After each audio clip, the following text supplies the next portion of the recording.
Welcome to the Ronni Resonance Podcast, a space for women in transition, becoming, and rebirth. I'm Ronni, an intuitive guide, mentor, and multi-dimensional human learning right alongside you. Here we explore identity shifts, intuition, alignment, purpose, and the deeper truths you've been feeling but maybe haven't said out loud yet. This is where you return to yourself, gently, honestly, and with resonance. Take a breath. You're exactly where you're meant to be. After last week's episode, it really had me thinking and really made it important for me to have this week's episode surrounded around this topic. So the question I want to start this off with is, what if the thing that you have struggled with your whole life was actually always your gift? It was the thing you were supposed to come here and do. And the reason that last week's episode made me think about that is because when we look at identity loops and staying in one thing, there's usually like a theme surrounded around that. And when I look at my own life, I look at my birth chart, I really do see these reoccurring themes. And I just realized that, the thing that I've spent the most time healing might actually be connected to what I'm here to do.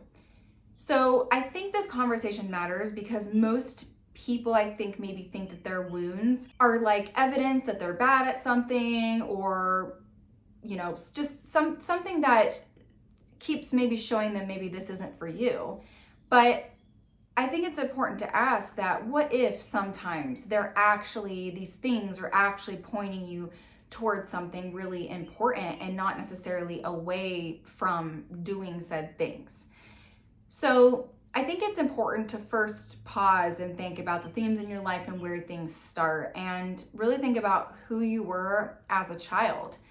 And when I look back as a child, I've talked about this before, but I really loved pretending to be like the weather girl and making videos with my cousins.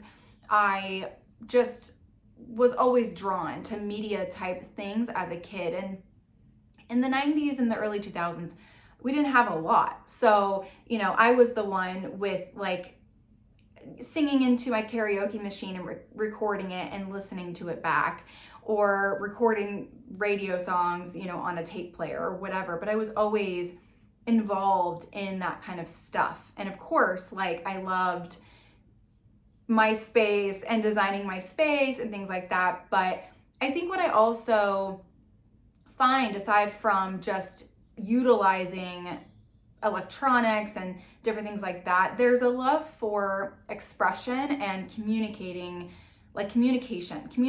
how I feel about different things, teaching others, helping others, things like that. And so when I look at like the weather girl stuff, I am educating people on the weather, I'm letting them know what's going on, but I'm also almost performing something. Looking back, really what stands out about these different interests is that I don't think they were like random childhood interests. I think they were clues about who I really was and what I wanted to do or what I wanted.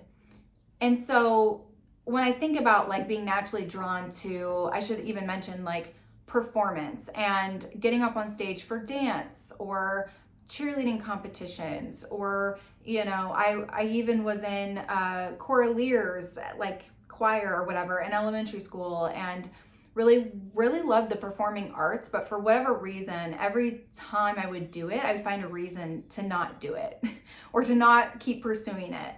And I guess when I look at, what were those things like that made me start to feel like maybe this isn't for me. Maybe I'm not somebody who can public speak, perform, whatever. Those things a lot of the time, is ADHD and losing interest quickly in things, or having social anxiety and being scared of being vulnerable and putting myself out there, and Even when I was a kid with my siblings, we would have these like American Idol singing competitions. And I remember I wanted to sing so bad. And there was a part of me inside that I feel like so many people had this as a kid, but you love to sing, and for whatever reason, you just really wanted to be recognized as a good singer. Like, I wanted to sing and everyone would be like, oh my God, she's amazing. And I never got those reactions. And so I was always like, okay, maybe I'm not good, you know? And then there was like that emotional, sensitive side to me, right? Where I would get down on myself, or I'd be really scared of putting myself out there and things like that. And I think I also just felt a little bit different. Felt like I was someone who had a lot to express and a lot to say, but I felt so scared and so like in my shell. And there's so many things that caused that growing up. But I think I felt really misunderstood a lot of the time, and being compared to other people, feeling like I'm processing things differently, and really learning to second guess myself, second guess my voice, I think was the biggest thing. So I think when I stopped trusting myself and started trusting other people more was within childhood. And especially when you grow up in a family of technically 7, but 5 children, and it's a blended family, a lot of the time you start to think that like, oh, my older step siblings know more. You just want your step siblings to like you. And there were so many times that I wasn't getting that. And so I felt like, okay, the best way to be liked and to be cool and to be all of these things is to literally not be myself and just to be quiet. So I went really inward, and it just put me more in my shell more and more and more. And so I guess what I learned about being visible wasn't really safe. I wasn't going to be someone that was going to be taken seriously or being recognized for what I was good at or what talents or whatever. And so I think the message that I learned about speaking up was just that, again, it's not safe. It's not safe to be seen. It's not safe to speak up. People are going to tell you you're stupid. You are going to be told that you suck, even if you're probably good. So I think I just learned that if I were all of these things, I'm too much. Like, I remember my brother and I were extremely like imaginative as kids. Like, we had huge imaginations, and I remember one day we were like pretending to be dogs. And I know that sounds so silly, but I mean, as a kid, if you had a big imagination, you could be whatever the fuck you wanted to be. And we were dogs. And so we were like barking, and we were running around the couch and like just being silly. And we were the youngest of 5. So we were like the babies, but we were full blood siblings. Unlike with our other step siblings, we weren't. So him and I always had a bond. We went everywhere together, like back and forth to our dad's house, things like that. So we also were very similar in that. We like to be silly and play around and stuff. And, I remember there being a thing of like being too much and being annoying and being too whatever. And I think that, again, that was another way of like dulling our self-expression. When a child has a natural gift but begins associating that gift with pain, that's confusing. Because I think what I thought that maybe I just wasn't good at these things, and so maybe this was a natural gift, but I also started to feel like it's so painful to put myself out there, to public speak. I would really try to start shrinking myself, hiding. I would self-censor myself. I would play small, just trying to fit in and really avoid any judgment or criticism that I could. And so the gift itself, I don't think I knew there was a gift. I think there was a hope in me as a child that was like, oh, I love all these things, And you also had people in your life who were like, oh, it's so hard to be Britney Spears. We all wanted to be Britney Spears back then.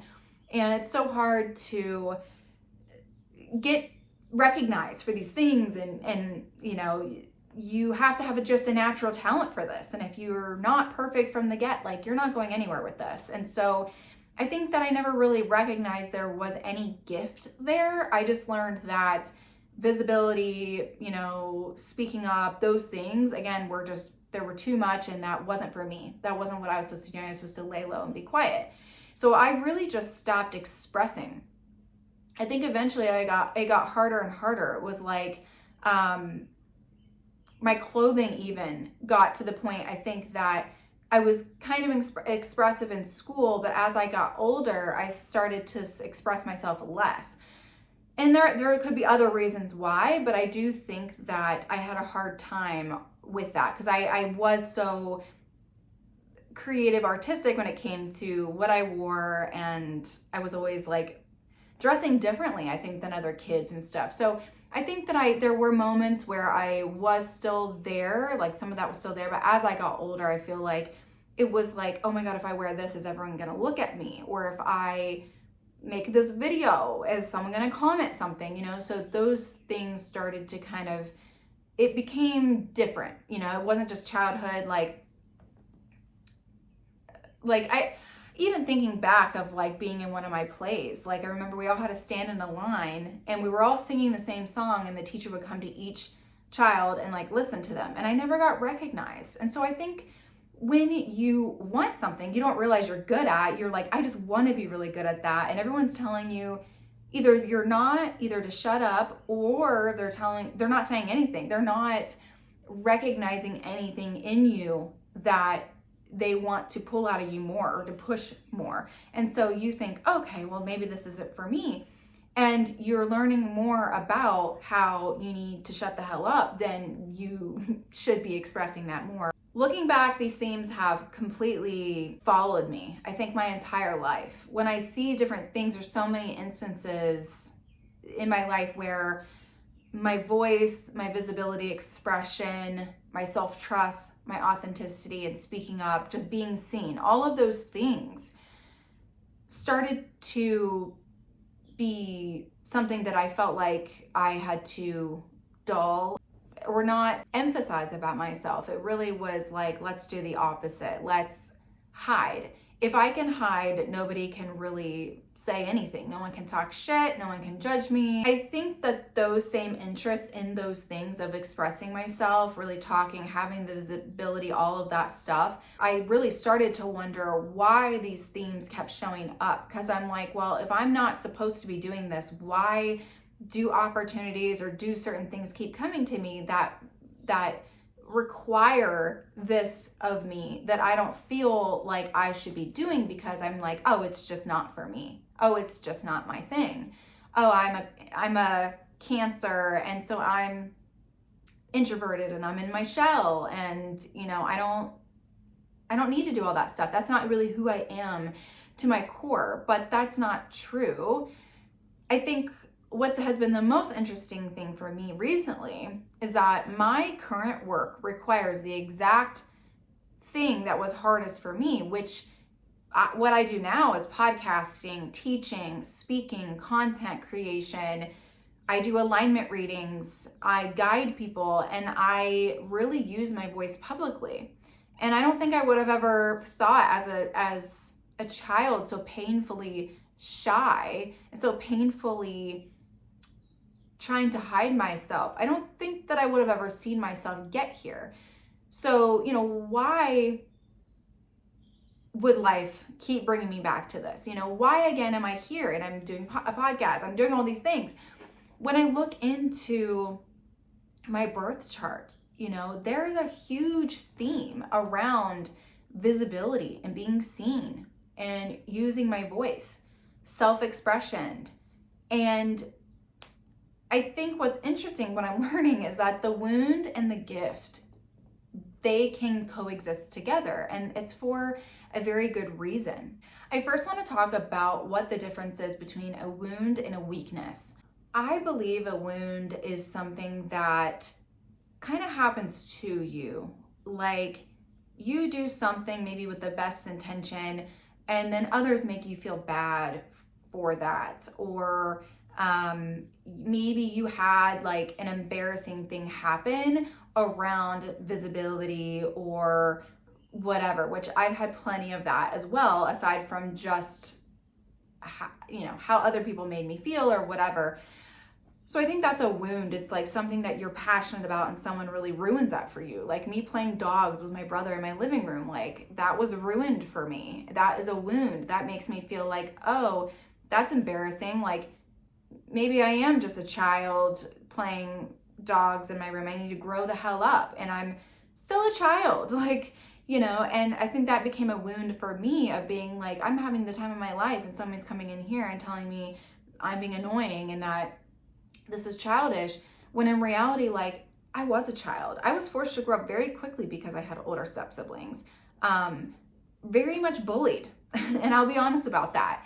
And so I think that kind of stuff, I mean, aside from kids at school, that was hard too, because at the time in elementary school, I was bullied by boys. I wasn't even bullied by girls as much until later on in elementary school. And so there's so many things that you start to be like, feel like a wound, like you feel bad about yourself because somebody else made you feel that way. But then I think that when it comes to weaknesses, a weakness is something where it's like something you may not be super good at already, whether you like it or you don't like it. It's just something you're not good at. But I do think that's something that can be practiced and be better at. And what's interesting about my situation is when I look at my wounds versus weaknesses, I think that my wounds are definitely caused by other people, but my weaknesses, I could have had weaknesses surrounding the things that I had wounds around. However, if someone would have just, gave me that support, somebody would have thought, you know what, like she can do this. This is going to take practice, but she can get better at this, instead of making someone feel like, well, this is never going to be for you, or you should never do this because you're too shy or whatever. So I think that wounds and weaknesses exist at the same time, but they are different things caused by different things. And also your wounds, again, are things that can also be fixed, but they don't necessarily mean they've been a weakness from the very beginning. So the thing that I really want people to do is like, look at their life. Like, what is the biggest thing? Like, do they have a huge fear around a certain thing in their life? It's important to look at the reoccurring themes in your life, these lifelong patterns, the things that you have, the things that excite you and the things that terrify you. Maybe the things that you keep following or the opportunities that keep coming to you that you're like, what the hell? I'm not good at this. Why does this keep coming into my life? Really think about the things that you loved before that fear entered the picture. I think it's really funny that even myself for a long time, that I thought that the things that I was good at were the things that should feel the easiest. Because I think that like visibility is vulnerable and speaking up is vulnerable and being seen is vulnerable. But, I think sometimes that discomfort isn't because it's wrong. Like it can still feel scary. I think sometimes the discomfort is because we've spent years like avoiding it because of our wounds or what we think is like a weakness of ours. Life was really giving me clues, when I thought about like, what have I always loved? And the thing that I've always loved the most is like talking into a microphone or talking to a camera, editing videos, doing all of those things. Those are clues that is something that I love in my life. And it wasn't like the clue was like, you need to become a podcaster. The clue was really that this communication in my life keeps showing up. The getting on a camera, talking to the camera, going and doing speaking engagements, things like that. That's the kind of stuff that I noticed kept popping up. And even as an esthetician, when I started in aesthetics initially, like I loved being an esthetician. You want to know the main reason in the beginning that I became an esthetician, that I chose that career path?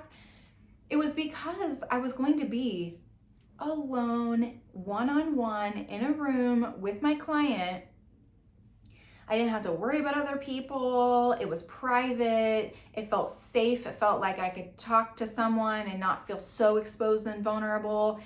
And, really in this last year, or really a couple of years, that my business has really shown me that, hey, you're done hiding in the treatment room. You're done. You need to be stepping more into this communication and helping others and being that teacher and guide that I've always really felt like, and wanting to help others. And I love being the one who people come to when they need something, and me giving my insight and perspective.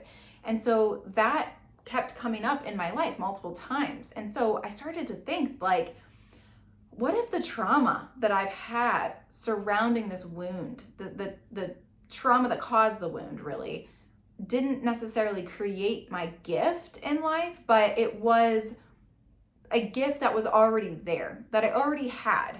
Maybe the trauma surrounding that really taught me just to hide it, to fear it in a way. That changes my perspective on things, because if you think about it, some of the hardest things we do in our lives teach us the most, for our lives. And I think that through understanding, why do I have this social anxiety? Where does this come from? Why is this happening?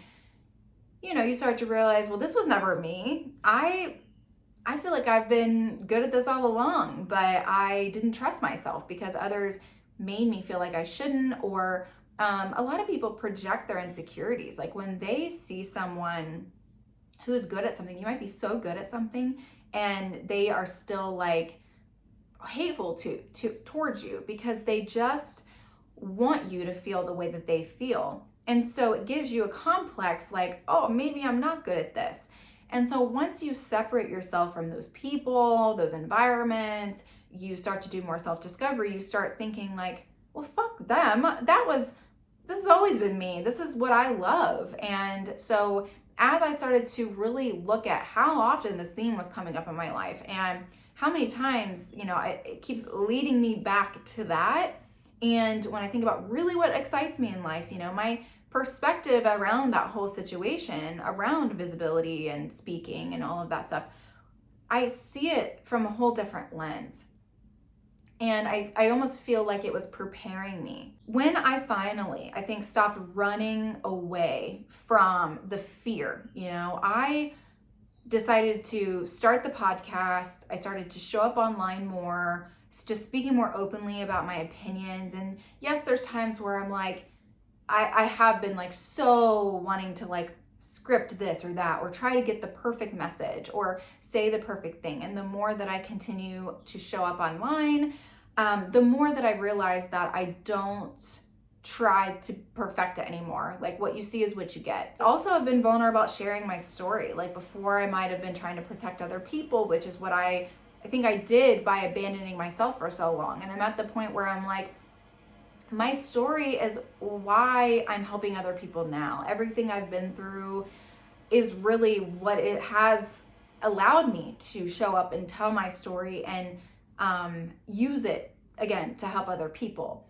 I do alignment readings and I help people in a different way. I'm not just in the treatment room with my client. That I'm shifting out of. I'm stepping more into group mentorship in the Becoming Sanctuary and helping people just on a different level, but definitely on a more vulnerable level.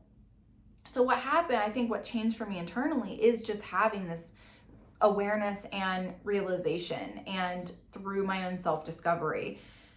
I think what internally changed was just having the realization that this is something that was happening to me for so long, that I took on as my own, that was never my own, was never something that I needed to listen to, but it only made me want to share more. The older I got and the more that I started to say, fuck it, I'm going to just show up. You either like it or you don't. You either resonate with me or you don't.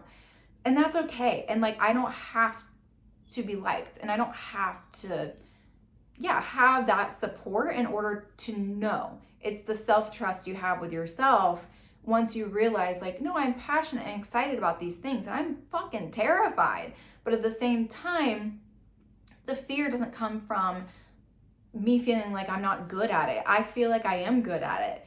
But the fear, the wound is coming from those other people who hurt me, who made me feel like this wasn't for me and this wasn't my calling.